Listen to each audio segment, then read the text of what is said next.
নমস্কার, রাজা মুনের রাজকাহিনীর মায়াপুর পর্বের আরও একটা ব্লগে সবাইকে জানাই সুস্বাগতম। এখন তো আমরা নবদ্বীপের দিকেই আছি, আর এটা হচ্ছে বলদেবজিউ মন্দির।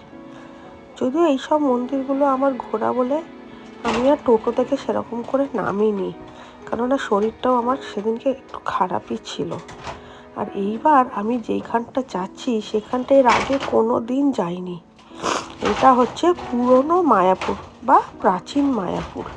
আমি অনেকবার শুনেছি, কিন্তু যে আর হয়ে ওঠা হয়নি। কিন্তু এবার তাই বলেছিলাম ওখানে যাবই। তো অটো ভাড়া বা টোটো ভাড়া ওই 30 টাকা করে আরও এক্সট্রা নেয় পুরনো মায়াপুর বা প্রাচীন মায়াপুরটা ঘোরাতে।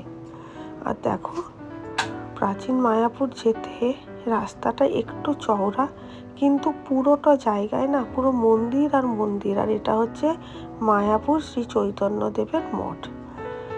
তবে আশ্চর্যজনকভাবে এইখানে আমি আর একটা জিনিস দেখেছি, জানো, সেটা আমি তোমাদের সাথে অবশ্যই শেয়ার করব। আমি এখানে বেলুড় মঠের আদলে একটা মঠ দেখলাম। এইটা কখনো ভাবতে পারিনি যে এখানেও সেরকম দেখতে পাওয়া যাবে। আসলে সব রামকৃষ্ণ মিশনই মনে হয় এরকম বেলুড় মঠের আদলেই ঘেরা। আর এই দেখেছো রাস্তাটা কি সরু, এর মধ্যে দিয়ে বাচ্চারা স্কুল যাচ্ছে, তাদের সাইকেল, টোটো, সে এক বিচ্ছিরি অবস্থা।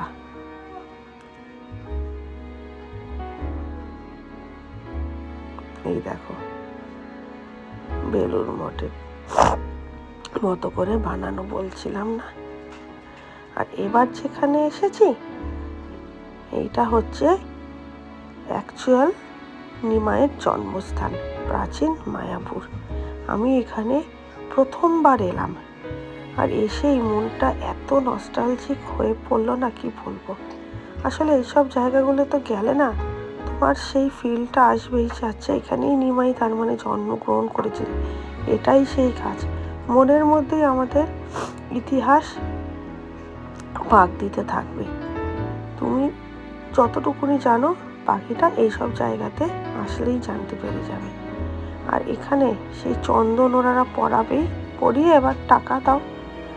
আর এখানে সব গরিব দুঃখীরা বসে আছে। এটা তো সব মন্দিরেরই কাহিনী। তবে লেখা আছে ক্যামেরা অ্যালাউ নয়, ভিডিও অ্যালাউ নয়, কিন্তু সবাই করছে। আমিও করেছি, মিথ্যা কথা কেন বলবো। আর করেছি বলেই তোমাদেরকে দেখাতে পারছি। এই যে নিমাইয়ের জন্মস্থান, নিমাই ওর মায়ের কোলে শুয়ে আছে। আর এটা হচ্ছে ঠিক ওর উল্টো দিকে মন্দিরটা রাধাকৃষ্ণের। কি সুন্দর দেখো। আমি যেহেতু প্রথমবার এসেছি সেই জন্য আমার তো একটু অন্যরকম লাগলোই বই কি। হয়তো অনেকে এসেছেন, আমি আসিনি। এটা শ্রী চৈতন্যদেব তুলসী মঞ্চ। সবাই কত কত ছবি তুলছে, আমিও অবশ্য ছবি তুলেছি, মিথ্যে কথা কেন বলবো। এই দেখো, দেখেছো কি সুন্দর না?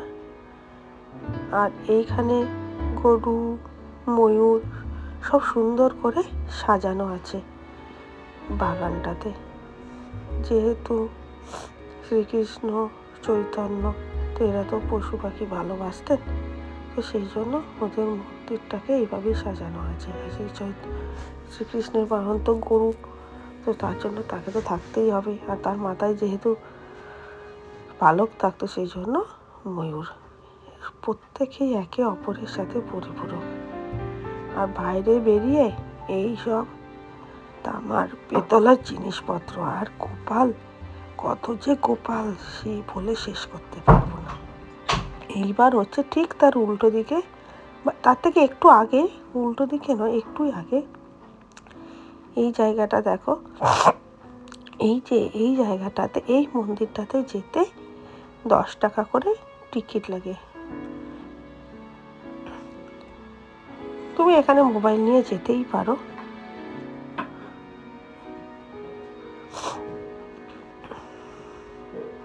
গৌর গোপীনাথ। আর এই দেখো, এটা হচ্ছে 70 ফুট উঁচু শ্রী চৈতন্যদেব। এটা হচ্ছে ওয়ার্ল্ডের মধ্যে বিগেস্ট। আমি এখানে কখনো আসিনি, আর কি সুন্দর করে দেখো গুহার ভেতর করে তোমাকে যেতে হবে। যদিও এই গোয়াটা আর্টিফিশিয়াল, কিন্তু খুব সুন্দর লাগছিল, একটা অন্যরকম ফিল আসছিল। যেহেতু কোনো দিন আসিনি, আমি ভাবলাম একটু ভিডিও করি, তোমাদের সাথেও শেয়ার করি। হয়তো তোমরা অনেকেই এসেছো, আবার অনেকে আসোওনি। যারা আসোনি তারা আমার এই ভিডিওটা দেখে যখন মায়াপুর আসবে, নবদ্বীপে এসে বলবে আমরা প্রাচীন মায়াপুর যাব, আর ওখানে ওই বড় 70 ফুটে শ্রী চৈতন্যদেব দেখব। তো ওনারা এখানে নিয়ে আসবেন। এই দেখো, দেখেছো কি বিশাল আকৃতি, দেখো। আর এইখানে দেখো কত মাছ, আর দেখো কত পয়সা পড়ে রয়েছে। ওই মাছকে পয়সা দিলে ঘরের সুখ শান্তি বৃদ্ধি হয়, মানুষের মনে একটা সংস্কার, সেখানে তো আমি না করতে পারি না, বা কারোরই না করা উচিত না। আর এখানটাতে সুন্দর করে স্ট্যাচু দিয়ে সাজানো। আর এই দেখো, এটা দেখো রাধাকৃষ্ণ, এটা একদম অন্য রকম। সত্যি কথাই, মানে না যদি আসতাম আমি বুঝতেই পারতাম না এত সুন্দর করে সাজানো একটা জায়গাও আছে নবদ্বীপের বুকে। ততোধিক গাছপালা, আর পরিবেশটাও ভীষণ সুন্দর। কিন্তু ওই যে লোকেরা ছবি তোলার জন্য মাঝখানে দাঁড়িয়ে যাচ্ছে, এটা হচ্ছে শ্রী চৈতন্যদেব আর তার সাঙ্গ পাঙ্গরা। দেখো প্রত্যেকটা মুহূর্তকে ওরা কি সুন্দর করে স্ট্যাচুর মাধ্যমে ফুটিয়ে তুলেছে, যা এক কথায় অনবদ্য, না দেখলে বিশ্বাসই করা যেত না।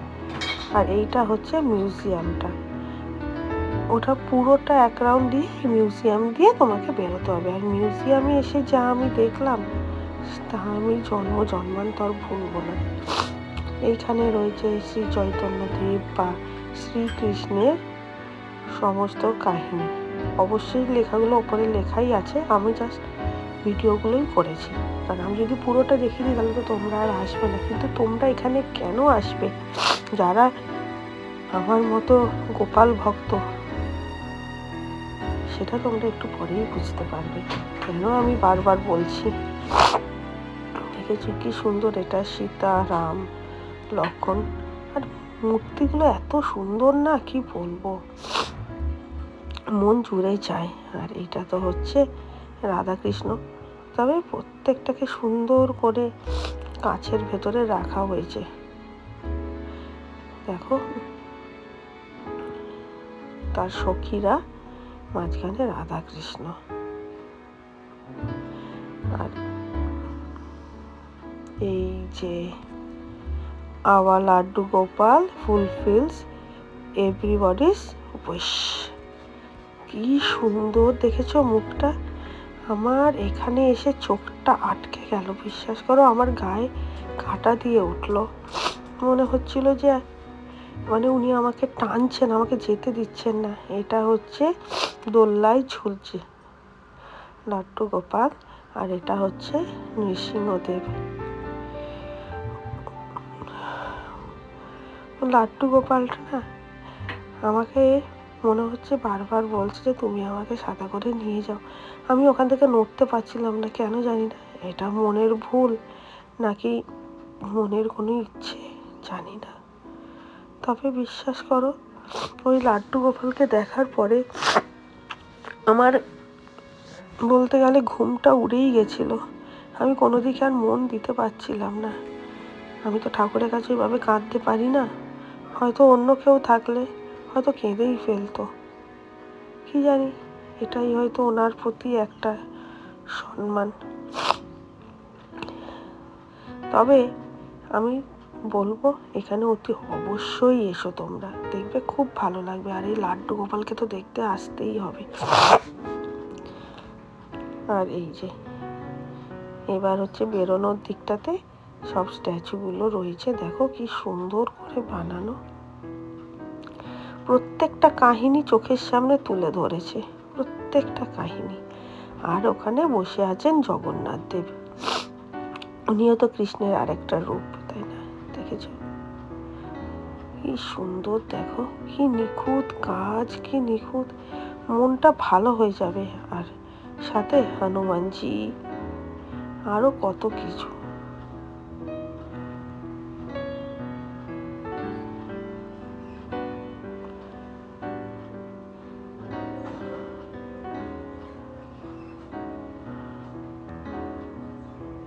দেখো, দেখেছো, বললাম না, আসলে পুরো কাহিনী তোমরা দেখতে পাবে।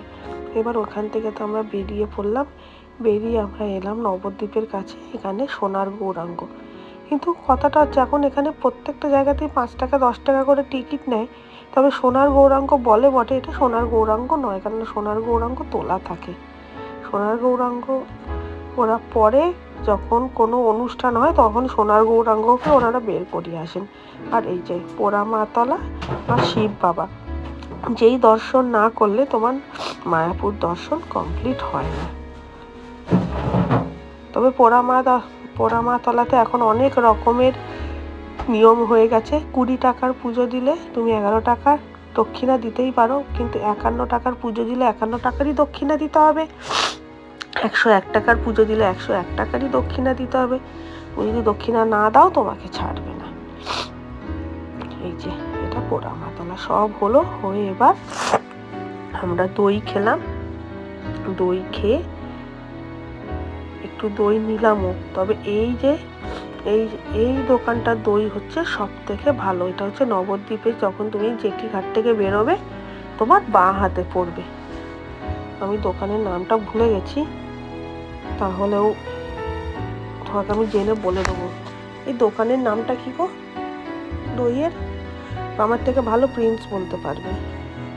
প্রিন্সও ভুলে গেছে, প্রিন্স বলছে এই খেয়েছে। ঠিক আছে, আমি বলে দিয়েছি ডেসক্রিপশনে, অসুবিধা হবে না। আর এবার আমাদের ফেরার পালা। ওই দেখো দূরে দেখছো মায়াপুরটা দেখা যাচ্ছে। আসলে আজকের দিনটাতে এত কুয়াশা, কি বলবো, কুয়াশার চোটে অন্ধকার, রোদ্দুরের মুখই দেখতে পেলাম না। ওইখান থেকে এবার আমরা একটুখানি লাঞ্চ করে নিয়ে এবার যাচ্ছি বল্লাল সেনের ঢিপি। যারা আমরা ইতিহাস পড়েছি তারা জানি বল্লাল সেনের ঢিপির কাহিনী।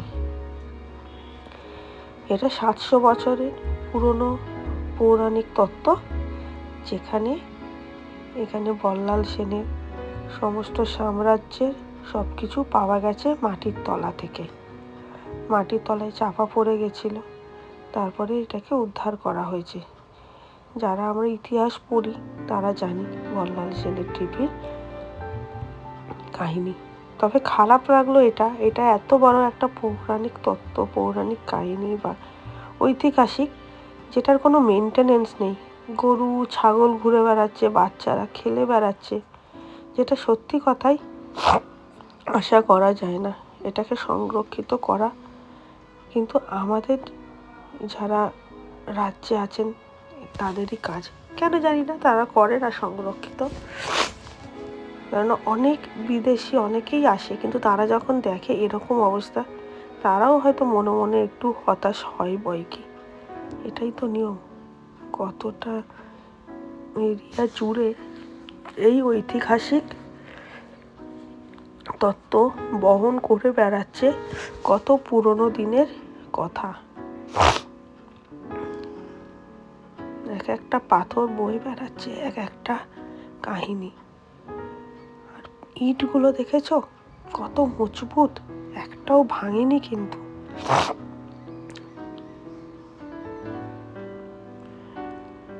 কিন্তু কোনো মেনটেনেন্স নেই, যেরকম যা সেরকম পড়ে রয়েছে। এটাই সব থেকে খারাপ লাগলো। এইভাবেই হয়তো ইতিহাস হারিয়ে যায় বারবার।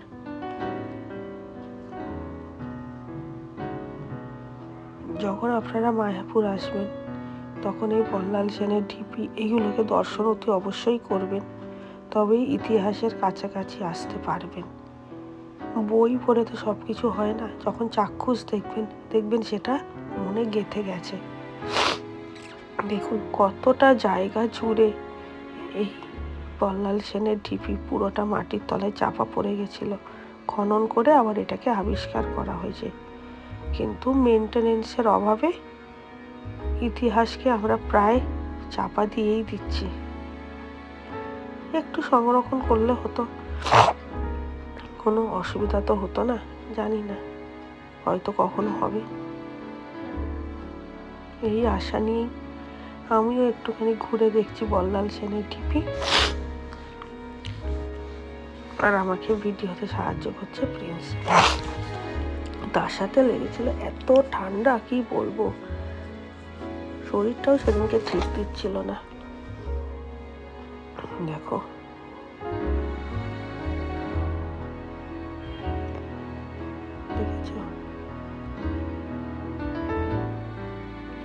সত্যি কথায় গায়ে কাঁটা দিয়ে ওঠে যখন এই সব কাহিনীগুলো চোখের সামনে দেখি, যে তখনকার দিনে কি হতে পারে বা কি হচ্ছিল। একটা তো মনের ভেতরে একটা অ্যাজাম্পশন ক্ষমতা চলে আসে। এটাই হয়তো আমরা বিদেশে অনেক টাকা দিয়ে দেখতাম যদি সাজানো থাকতো, তো এখানে সেই মেনটেনেন্সটা নেই, করলে হয়তো ভালোই হতো। আর এবার আমরা এসেছি মায়াপুরে জগন্নাথ মন্দিরে। এটা তো হচ্ছে গরুর, আর ওখানে মনে হয় কোনো অনুষ্ঠান ছিল, সেই জন্য এত সুন্দর করে সাজিয়েছিল গেটটা, কি বলবো।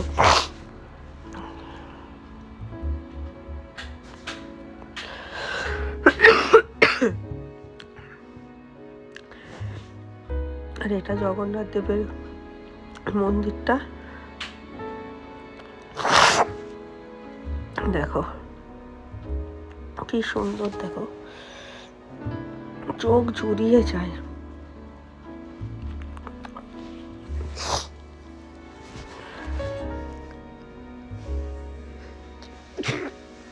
তো ঠান্ডা লেগেছে না, কি বলবো।